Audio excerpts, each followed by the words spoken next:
Hello, friends. Hope all of you are doing well. Welcome back to the session where we are discussing some of the important topics from MEG 5 Literary Criticism and Theory. And in this particular session, we are continuing our journey on feminist theories, that is your Block 6. Again, in today's session as well, we are going to discuss one of the most important questions that has been asked over the years in your term and examination from the feminist theories, that is your second sex by Simone de Beauvoir. Now, this particular session is going to be as important as the previous one, so do watch it till the end. And also a humble request to all of you that if you like the video and if it adds any value to your preparation, do hit the like button so that we can reach a wider audience. And also do consider to check out the videos given in the descriptions, which will definitely delight your mind. And yes, the notes and analysis has been provided of this particular lecture, which is pinned in the description itself. Now, without any further ado, let's get started. Now, basically, The Second Sex is a 1949 book by the French existentialist philosopher Simone de Beauvoir. Now, all of you must be thinking, what do you mean by existentialist philosopher? Basically, those people who advocate the philosophy of existentialism. Okay, now what do you mean by existentialism? Existentialism, nothing but an act of doing anything with free will, but in a responsible manner. Okay. Now, in this particular book, the author discusses the treatment of women in present society as well as throughout all of history. Now, it's quite obvious from the title itself, which says the second sex.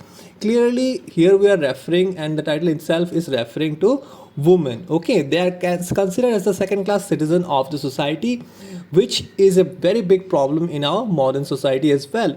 Now, Beauvoir researched and wrote the book in about 14 months between 1946 and 1949. She published the work in two volumes, Facts and Myths and Lived Experience. Some chapters first appeared in the journal Les Temps Modernes, one of Beauvoir's best known and controversial books, banned by the Vatican. Yes, this book has been banned by the Vatican itself, but however, I believe the ban has been taken off. Now, The Second Sex is regarded as the groundbreaking work of feminist philosophy and as the starting inspiration point of second wave feminism. So, a small idea about what second wave feminism was. Clearly, it's a concept of feminism, yes. The core values were inspired by the pioneer feminists of all times, and one of them was definitely Simone de Beauvoir. Now, this particular movement hit basically the US by 1960s and 70s, and the mottos were more or less the same. It was based on equality and discrimination faced by the woman. Now, The Second Sex was originally published in French in 1949, and as I've said in the beginning, it is divided into two volumes and is considered one of the foundational texts of modern feminist theories. Now, let us discuss chapter wise and the volume wise so that we have a proper understanding. And I recommend in exams as well you present your answer in such a manner that it becomes easier for you to remember. Alright, so obviously in this chapter, de Beauvoir sets out the purpose and scope of her work, which is to examine the nature of womanhood and the historical and cultural factors that have contributed to women's subordination in society. So in her work Second Sex, we will study about how the growth of women occurs and like what are the roles they play, how are the significant roles they have played in the construction of a modern society. Now, Volume 1, Chapter 1 is of childhood. In this chapter, de Beauvoir argues that the way in which children are socialized into gender roles sets the stage for their later experiences as men and women. She asserts that girls are taught to be passive, emotional, and dependent, while boys are encouraged to be active, rational, and independent. So, actually, it lays the cornerstone for what a person will become in the future. And Beauvoir says that it's one of the vital period in which the shape of a woman is decided. That's your childhood period. In the chapter 2, it comes the girl. Here, de Beauvoir examines the experience of growing up female, arguing that girls are taught to see themselves as objects rather than subjects, and are encouraged to focus on their appearance and attractiveness to men. This is a very important point, guys. Here we see that how women have been objectified throughout the course of time, and rather than considering them to be the productive subjects of a nation, they have been stereotyped for certain rules. Now, the following chapter is the woman, that is chapter 3. In this chapter, de Beauvoir looks at the role of women in the society, and argues that women are defined primarily in relation to men as wives and mothers. She argues that this limits women's opportunities and reinforces their subordination. So it's quite obvious over the time it has been seen that women have always been considered as a second class citizen, and whenever the introduction of a woman happens, it happens with respect to their husband, and when their husband passes away, it happens with respect with their children. Okay, so clearly her own identity is somewhere lost in this entire process. Now the next chapter, that is 4, the married woman, here de Beauvoir discusses the institution of marriage and the ways in which it reinforces women's subordination. She argues that marriage is a social and economic arrangement that benefits men at the expense of women. Now, a lot of us might agree or disagree, but it's quite true because based on the fact that we are talking about a time when the discrimination among the genders were pretty high, it is quite obvious that marriage was an institution which benefited the man more than the woman. Alright. In chapter 5, she discusses the motherhood. In this chapter, de Beauvoir examines the social and cultural pressures on women to become mothers, arguing that this is often seen as the ultimate fulfillment of their femininity. She also discusses the ways in which motherhood can be both rewarding and oppressive. Yes, so now this particular point is again very much vital in the in the growing period of a woman. She is always told that her ultimate goal is to give birth to a new life, and this is considered as their ultimate fulfillment.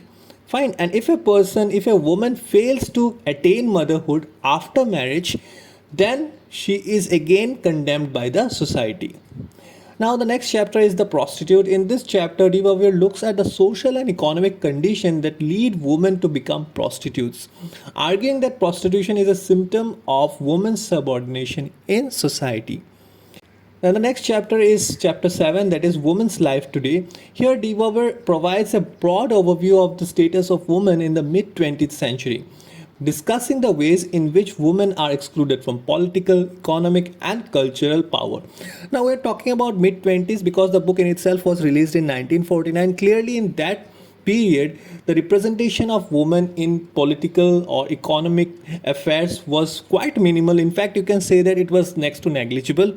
In fact, their representation in culture was also undermined by the stereotype patriarchal society. So after understanding all the chapters from volume 1, let's start with the volume 2.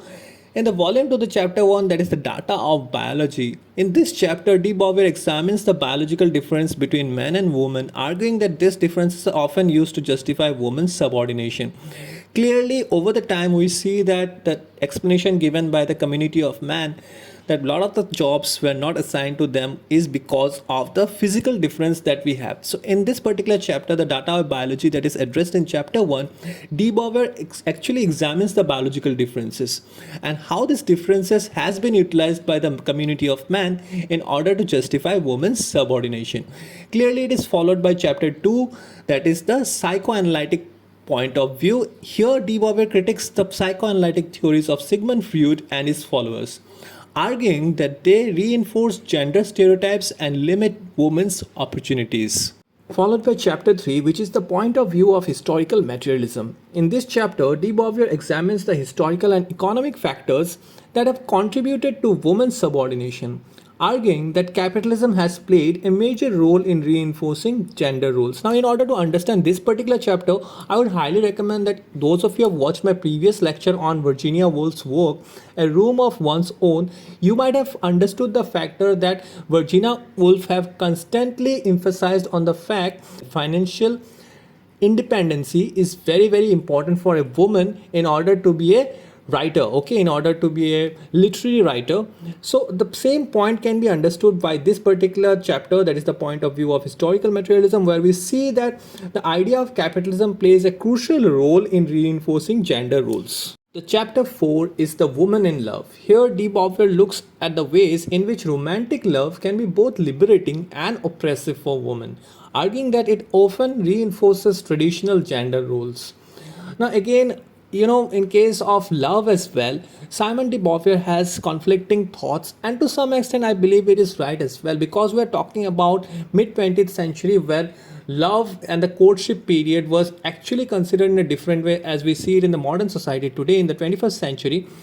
In this case, she argues that it can be liberating as well. Okay, she believes that a particular section of people who are in love, for them it might be liberating, but again for certain people it might be oppressive as well. Okay, the fourth chapter is then followed by the fifth, which is myths. In this chapter, de Beauvoir examines the cultural myths and stereotypes that contribute to women's subordination, such as the myth of eternal feminine. All right, now this particular chapter, de Beauvoir actually challenges the myths that actually contributes towards the oppression of women. The next chapter is the chapter 6, the independent woman. Here, de Beauvoir discusses the possibility of women achieving independence and equality, arguing that this requires a fundamental shift in cultural attitudes and social structures. Now, you might have remembered the story of Judith that I told you in the previous session. Now, in the story of Judith, you might remember Virginia Woolf has created this imaginative character to display that how after having the potential requirement of being a good writer, Judith was deprived of being a good writer by her own family as well as the society. Okay, she was not even allowed to set her foot inside the Cambridge University. So that's what it's being stressed in this particular chapter, the independent woman, that it is very important that there should be a shift in cultural attitude and social structure. The way people think should be changed in order for women to be comfortable enough to go out of house and pursue the careers they wish. Now, in the conclusion, we can say that de Beauvoir reiterates the need for women to achieve independence and equality and calls for a broad based feminist movement to achieve these goals. So this is the video, guys. I believe that you had an insight regarding this particular session, which was on the second sex by Simon de Beauvoir. Now, in case if you have any other difficulty in understanding any particular portion of today's session, do feel free to comment in the comment section. I'll definitely try to address it. Do not forget to hit the like button if it has added any value to your preparation, and you can find the notes and analysis of this particular session in the description, pinned in the description. And do not forget to check out the videos which I pinned in the description. You will find them really delightful because they are narrated in my voice. Do also consider to join our social community handles, that is our Facebook page and our Facebook group, to be totally updated about the IGNO's latest notifications. Till we meet next time, God bless you and thank you all.